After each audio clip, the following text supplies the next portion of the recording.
देश को आजादी मिले भले ही 79 साल हो गए हैं, लेकिन देश में जातिगत भेदभाव से दलितों को आजादी कब मिलेगी यह किसी को नहीं पता। इतने सालों में न तो लोगों की सोच बदली और न ही दलितों का उत्पीड़न रुका। उल्टा जैसे जैसे देश तरक्की की राह पर जा रहा है, दलित समाज को और ज्यादा हाशिए पर धकेला जा रहा है।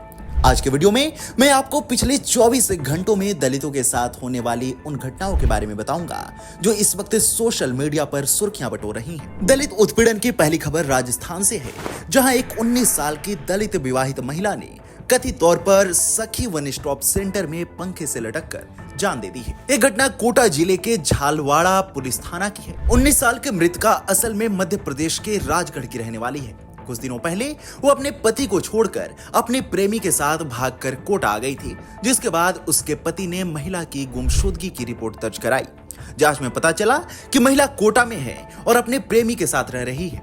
पुलिस ने महिला को बरामद किया, लेकिन महिला के पति और प्रेमी दोनों ने उसे अपनाने से इनकार कर दिया, जिसके बाद उसे कोटा के ही झालावाड़ा के सखी वन स्टॉप सेंटर भेज दिया गया था, जहां उसने पंखे से लटककर कर ली। सेंटर में महिला के करने के बाद पूरे इलाके में सनसनी है। वहां के कर्मचारियों की कार्यप्रणाली पर सवाल उठने लगे हैं। वहीं दूसरी तरफ मृतका के परिवार वालों ने लड़की का शव लेने से इनकार करते हुए भालता पुलिस, सखी सेंटर के कर्मचारियों और उसके प्रेमी के खिलाफ एफआईआर दर्ज कराते हुए हत्या करने का केस चलाने की गुजारिश की है। वहीं झालावाड़ के एसपी अमित कुमार ने भी इस मामले की संगीनता को देखते हुए मजिस्ट्रेट जांच के आदेश दिए हैं। उन्होंने आश्वासन दिया है कि मृतका की मौत के पीछे जिसका भी हाथ है वो पुलिस की गिरफ्त में होगा। दलित उत्पीड़न की अगली खबर तमिलनाडु से है, जहां कैटरिंग का बिजनेस करने वाले एक दंपत्ति को खाना देने के बदले पैसे मांगने पर न केवल ऊंची जाति वालों ने जातिगत गालियां दी, बल्कि उन्हें जान से मारने की धमकी दे दी। ये घटना मदुरई जिले के एलिस नगर की है। पीड़ित दलित दंपति ने अपनी सुरक्षा और उधार के पैसे की रिकवरी को लेकर मदुरई के डिस्ट्रिक्ट कलेक्टर को अर्जी लगाई है। पीड़ित कार्तिक के मुताबिक डीएमके के एक पदाधिकारी पर आरोप लगा है कि उसने करीमेदू में मौजूद संधान मरियम्मन मंदिर में हुए त्योहार के लिए करीब 1,27,000 रुपए का खाना मंगवाया था, लेकिन जब उसने अपने पैसे मांगे तो डीएमके अधिकारी ने उसे जातिगत गालियां देते हुए धमकी दी। इतना ही नहीं, जब पीड़ित कार्तिक ने पुलिस स्टेशन में शिकायत दर्ज कराने की कोशिश की तो पुलिस वालों ने शिकायत तक दर्ज करने से इनकार कर दिया। इस मामले में बीजेपी के नेता के अन्नामलाई ने तुरंत मामले को दर्ज करके आरोपियों के खिलाफ सख्त कार्रवाई करने की मांग की है। हालांकि अभी तक जिला मजिस्ट्रेट की तरफ से कोई बयान सामने नहीं आया है। दलितों से जुड़ी अगली खबर तमिलनाडु से है, जहां एक 28 साल के दलित युवक की ऑनर किलिंग मामले में नया मोड़ सामने आया है। मय्यालादुथुराई पुलिस ने इस मामले में मृतक की प्रेमिका मालिनी की मां को बुधवार को गिरफ्तार कर लिया। विजया के साथ साथ में शामिल उसके 2 बेटे गगन अम्बुनिथि को भी पुलिस ने गिरफ्तार किया और एक साथी भास्कर भी पुलिस के हत्थे चढ़ा है। इस मामले में 7 लोगों के खिलाफ मामला दर्ज कराया गया था, जिसमें से 4 को गिरफ्तार कर लिया गया है और पुलिस बाकी के 3 आरोपियों की तलाश कर रही है। बताते चलें कि 15 सितंबर को 28 साल के बैरामुथु की चेन्नई जाते वक्त कुछ लोगों ने तेजधार हथियार से हमला कर दिया था, जिससे उनकी मौत हो गई।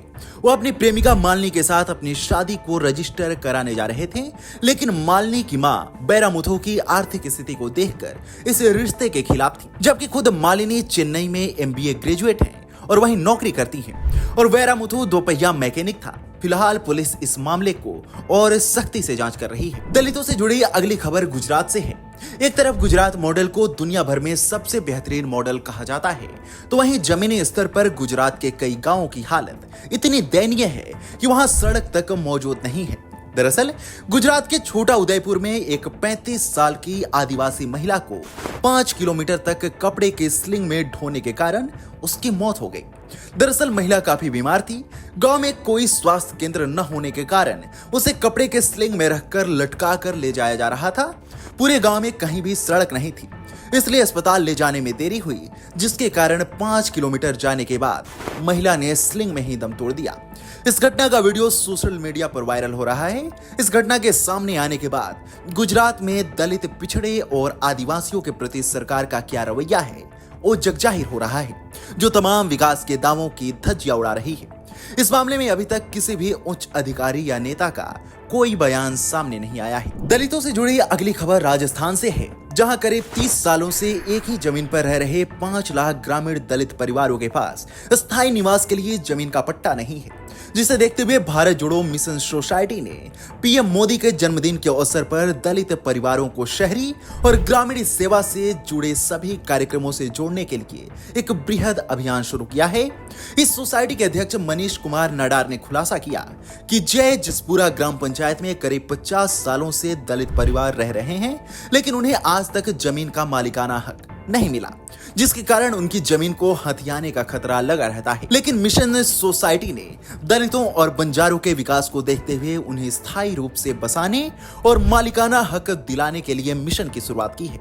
उनका मानना है कि अगर पिछड़ों और दलितों के पास खुद की जमीन होगी तो किसी के मोहताज नहीं होंगे और इससे उनके उत्पीड़न में भी कमी आएगी, जो देश के विकास के लिए अहम माना जा रहा है। अब सवाल यह है कि क्या मालिकाना हक देने से वाकई में दलित उत्पीड़न में कमी आएगी?